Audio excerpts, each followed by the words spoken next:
سلام، علیرضا مسلمی، یک هنرمند صداساز و صداپیشه. خیلی ممنون از اینکه دعوت ما رو پذیرفتی و اومدی اینجا. چی داری امشب برای ما و برای بینندگان عزیز؟ قربون دارم آقای ریوندی عزیز، ممنون که منو دعوت کردی که در خدمتتون باشم. والا هر چی شما بگید. شما سلام بدید. باشه افتخار. قربونت برم. چشم. از اول بریم. فکرشم هست. من گامش یادم بیاد. فکرشم نکن. فکرشم نکن. فکرشم نکن. دوباره با خیال تو شکم نکن. تو مال من نمیشی دل خوشم نخواد. فکرشم نکن. منتظر نباش. همین. مگر چه قلب دل تو عشق میخوای بخونیم اینو؟ اینم در بریش. من حفظ نیستم اینو. بری همون عشق بارانو.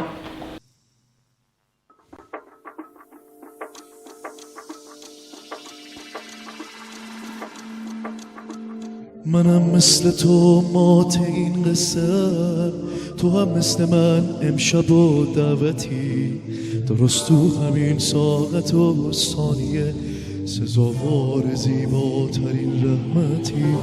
تو این سال عجیب و غریب تو تا بال میخوای که روشونته، تو از هر مسیری بری دعا میکنم تا اجابت بشه، دعا میکنم چون دلم روشنه. من از عشق بارون به دریا زدم، به بارون و به آسمان نمتی، چه مهمانی باش و گویی شدم توی لحظایی که هم صحبتی.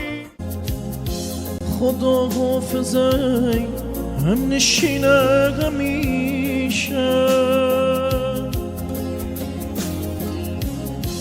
خدا حافظه ای داغ بر دل نشسته.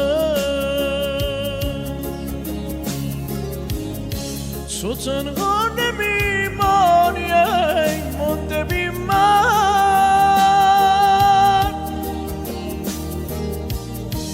تو را می سپارم به دلهای خسته.